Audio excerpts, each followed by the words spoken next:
ಚಪಾತಿ, ರೊಟ್ಟಿ, ಅನ್ನಕ್ಕೆ ಎಲ್ಲದಕ್ಕೂ ಒಳ್ಳೆ ಕಾಂಬಿನೇಷನ್. ಈ ರೀತಿ ಒಂದು ಸಲ ಟ್ರೈ ಮಾಡಿ ಬೆಂಡೆಕಾಯಿ ಗ್ರೇವಿನ. ಎಲ್ಲರಿಗೂ ಸವಿತಾಸ್ ಹೋಮ್ ಕಿಚನ್ಗೆ ಸ್ವಾಗತ. ಇನ್ನೂ ಯಾರೆಲ್ಲ ಸಬ್ಸ್ಕ್ರೈಬ್ ಮಾಡಿಲ್ಲ ಪ್ಲೀಸ್ ಈಗಲೇ ಹೋಗಿ ಸಬ್ಸ್ಕ್ರೈಬ್ ಮಾಡಿ. ಇವತ್ತಿನ ಬೆಂಡೆಕಾಯಿ ಗ್ರೇವಿ ಹೇಗೆ ಮಾಡೋದು ಅಂತ ನೋಡೋಣ. ಮೊದಲಿಗೆ ಬೆಂಡೆಕಾಯಿನ ಚೆನ್ನಾಗಿ ತೊಳೆದು ಒಂದು ಕಾಟನ್ ಬಟ್ಟೆ ತಗೊಂಡು ಅದನ್ನು ಒರೆಸ್ಬಿಟ್ಟು ನಂತರ ಕಟ್ ಮಾಡ್ಕೋಬೇಕಾಗುತ್ತೆ. ನೋಡಿ, ಇಲ್ಲಿ ಸ್ಟವ್ ಹಚ್ಚಿ ಒಂದು ಬಾಣಲೆ ಇಟ್ಟು ನಾನು ಕಟ್ ಮಾಡಿರೋವಂಥ ಬೆಂಡೆಕಾಯಿನ ಹಾಕಿ ಒಂದು 3-4 ನಿಮಿಷ ಫ್ರೈ ಮಾಡ್ಕೊಳ್ತೀನಿ. ಆನಂತರ ಒಂದು ಸ್ವಲ್ಪ ಎಣ್ಣೆ ಹಾಕ್ತೀನಿ. ಮೊದಲೇ ಎಣ್ಣೆ ಹಾಕೋದ್ರಿಂದ ನಿಮಗೆ ಬೆಂಡೆಕಾಯಿ ಸಾಫ್ಟಾಗಿ ಬೇಗ ಫ್ರೈ ಆಗೋದಿಲ್ಲ. ಅದಕ್ಕೆ ಅರ್ಧ ಭಾಗದಷ್ಟು ಫ್ರೈ ಆದಮೇಲೆ ಅನಂತರ ಎಣ್ಣೆ ಹಾಕಿ ಒಂದು 2-3 ನಿಮಿಷ ಮತ್ತೆ ಹುರ್ಕೊಳ್ಳಿ.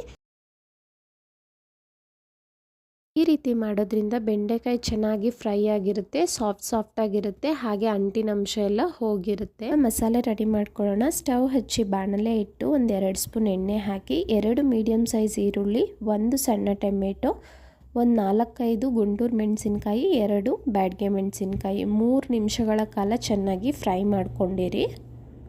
ಈಗ ಮಿಕ್ಸಿ ಜಾರ್ಗೆ ಒಂದು 10 ಎಸಳು ಬೆಳ್ಳುಳ್ಳಿ ಹಾಕ್ತಾ ಇದ್ದೀನಿ. 1 ಇಂಚು ಚಕ್ಕೆ, 2 ಲವಂಗ ಹಾಕೊಳ್ಳೋಣ. ನಂತರ 1 ಇಂಚು ಶುಂಠಿ, ಒಂದು ಸ್ವಲ್ಪ ಕೊತ್ತಂಬರಿ ಸೊಪ್ಪನ್ನ ಹಾಕೊಳ್ಳೋಣ. 1 ಸ್ಪೂನ್ ಆಗೋಷ್ಟು ತೆಂಗಿನಕಾಯಿನ ಕಟ್ ಮಾಡಿ ಹಾಕ್ಕೊಂಡಿದ್ದೀನಿ. ಅರ್ಧ ಸ್ಪೂನ್ ಆಗೋಷ್ಟು ಗಸಗಸೆ, ನಂತರ ಹುರಿದಿಟ್ಕೊಂಡಿರೋ ಅಂಥ ಮೆಣಸಿನಕಾಯಿ, ಈರುಳ್ಳಿ, ಟೊಮೆಟೊನು ಸೇರಿಸ್ಕೊಂಡು ಒಂದು 1/4 ಸ್ಪೂನಷ್ಟು ಹುರಿಗಡಲೆನೂ ಹಾಕ್ಕೊಂಡು ರುಬ್ಬಿದ್ದೀನಿ.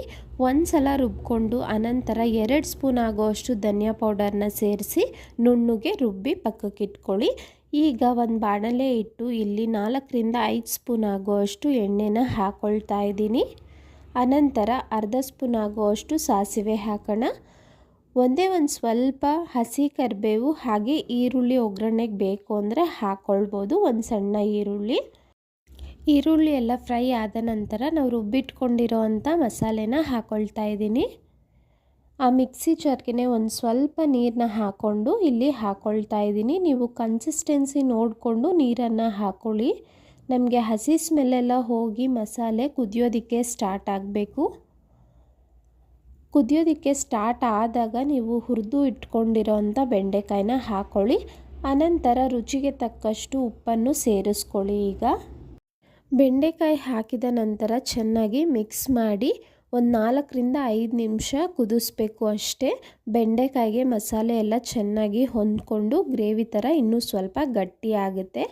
ನೋಡಿ, ಬೆಂಡೆಕಾಯಿ ಗ್ರೇವಿ ಚೆನ್ನಾಗಿ ಬರಬೇಕು ಅಂದರೆ ಇಂಪಾರ್ಟೆಂಟ್, ನಾವು ಬೆಂಡೆಕಾಯಿನ ಚೆನ್ನಾಗಿ ಫ್ರೈ ಮಾಡಿ ಇಟ್ಕೊಂಡಿರಬೇಕು. ಸಾಂಬಾರಿಗೆ ಹಾಕಿದ ನಂತರ ಜಸ್ಟ್ ಮಸಾಲೆ ಎಲ್ಲ ಹೊಂದ್ಕೋಬೇಕು ಅಷ್ಟೇ.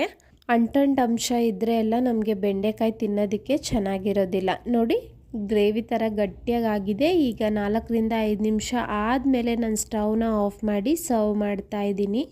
ಮಸಾಲೆ, ಉಪ್ಪು, ಖಾರ ಎಲ್ಲ ಪರ್ಫೆಕ್ಟಾಗಿತ್ತು. ಹಾಗೆ ನಿಮಗೆ ಬಣ್ಣ ಬರಬೇಕು ಅಂದರೆ ತಪ್ಪದೆ ಬ್ಯಾಡಗೆ ಮೆಣಸಿನ್ಕಾಯಿನ ಯೂಸ್ ಮಾಡಬೇಕು. ಯಾಕೆಂದರೆ ಎಲ್ಲೂ ನಾವು ಖಾರದ ಪುಡಿ ಯೂಸ್ ಮಾಡೋದಿಲ್ಲ ಅಲ್ವಾ. ನೀವು ರುಬ್ಬಬೇಕಾದ್ರೆ ಬ್ಯಾಡಗೆ ಮೆಣಸಿನ್ಕಾಯಿ ಹಾಕ್ಕೊಂಡ್ರೆ ಒಳ್ಳೆ ಬಣ್ಣ ಬರುತ್ತೆ.